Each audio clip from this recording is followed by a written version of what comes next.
আন্তর্জাতিক অপরাধ ট্রাইব্যুনালের চিফ প্রসিকিউটর পদে নতুন নিয়োগ পেয়েছেন অ্যাডভোকেট মোহাম্মদ আমিনুল ইসলাম। সোমবার আইন মন্ত্রণালয় থেকে প্রজ্ঞাপন জারি করে মোহাম্মদ তাজুল ইসলামের নিয়োগ বাতিল করে তাকে নিয়োগ দেয়া হয়। এদিকে গুম খুনের মামলায় সাবেক সেনা কর্মকর্তা জিয়াউল আহসানের বিরুদ্ধে সাক্ষী সাবেক সেনা প্রধানের জেরা রোববার পর্যন্ত মুলতবি করা হয়েছে এবং কুষ্টিয়ায় ৬ জন হত্যা মামলায় হাসানুল হক ইনুর পক্ষে সাফাই সাক্ষী শেষ হয়েছে। মুদাসসির আলীর প্রতিবেদন।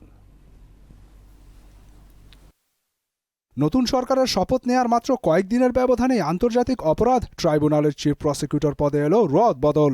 সোমবার আইন মন্ত্রণালয়ের প্রজ্ঞাপনে বলা হয়, মোহাম্মদ তাজুল ইসলামের নিয়োগ বাতিল করে পরবর্তী নির্দেশ না দেওয়া পর্যন্ত দায়িত্ব পালন করবেন মোহাম্মদ আমিনুল ইসলাম। বিষয়টিকে স্বাগত জানিয়ে একে স্বাভাবিক প্রক্রিয়া বললেন বিদায়ী চিফ প্রসিকিউটর। এখন নতুন সরকার এসছেন, তারা তাদের পছন্দের লোককে, তাদের কাজের সুবিধা, তাদের নিজস্ব পরিকল্পনা আছে, তারা নিশ্চয়ই সেই অনুযায়ী এখানে বসিয়েছেন। আমার পক্ষ থেকে তাদের জন্য সর্বাত্মক শুভকামনা থাকলো, সহযোগিতা থাকবে, পরামর্শ দরকার হলে আমি দেব। পরে ট্রাইব্যুনালে এসে বিচারিক প্রক্রিয়া নিয়ে আশাবাদের কথা জানান নতুন চিফ প্রসিকিউটর। যারা প্রকৃত অপরাধী তাদের প্রতি প্রসিকিউশনের পক্ষ থেকে একটা ক্লিয়ার মেসেজ আমি দিতে চাই যে যারা অপরাধী তাদের প্রাপ্য সাজা তারা পেতে হবে। এদিকে ট্রাইব্যুনাল একে গুম খুনের মামলায় সাবেক সেনা কর্মকর্তা জিয়াউল আহসানের বিরুদ্ধে সাক্ষী সাবেক সেনা প্রধানের জেরা রোববার পর্যন্ত মুলতবি করা হয়েছে।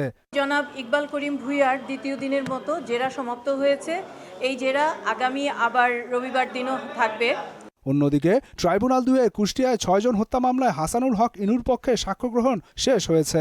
আসামির আত্মপক্ষ সমর্থনে বক্তব্য রাখতে ১০ মার্চ দিন ধার্য করেন ট্রাইব্যুনাল। কুষ্টিয়ার যে মামলাগুলো দায়ের করা হয়েছে এই ৬ জন নিহতের ঘটনায়, সেই মামলাগুলোর কোনোটিতেই এই মামলার অভিযুক্ত হাসানুল হক ইনুর নাম নেই।